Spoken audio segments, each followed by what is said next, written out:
So how do you do an IKEA island the easy way? Well, we'll show you. I've seen a lot of videos on how to do it, and I think they're a little bit too complicated. I'll show you what I think is the easiest way is to build a sleeper base out of 2x material. In this case, it's 2x3s because they're cheaper. You could use 2x4s. Whatever you use, just stack 3 of them on top of each other. Secure them down one at a time. Use 3-inch construction screws and leave it short of the end. Don't try to run it all the way to the end. Just leave it about 6 inches shorter on each end, whatever the length of your island is.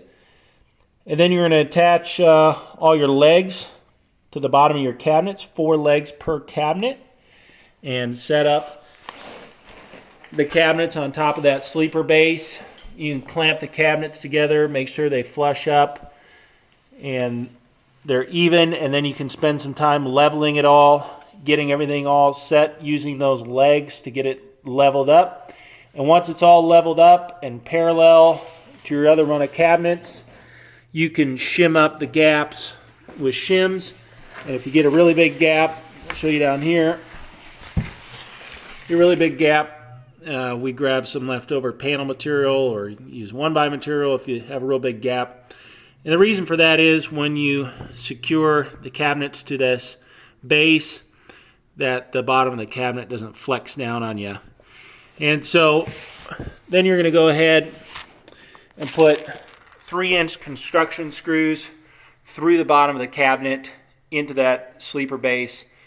And I use 2 screws usually per cabinet, 1 or 2, but 6-foot island, here I got 5 or 6 screws, and usually that's more than enough. And aesthetically, if there's any issues there, you could always fill in those with some white silicone. Usually it's not a problem. There's drawers in IKEA cabinets oftentimes, or an oven or something else that's covering up the bottom, so they're not going to be visible anyways, but you could do that if you need to. So that's kind of a quick overview of the finished product. If you want to see a little bit more in-depth version, you can check out the longer video that has a little bit more of the step-by-step.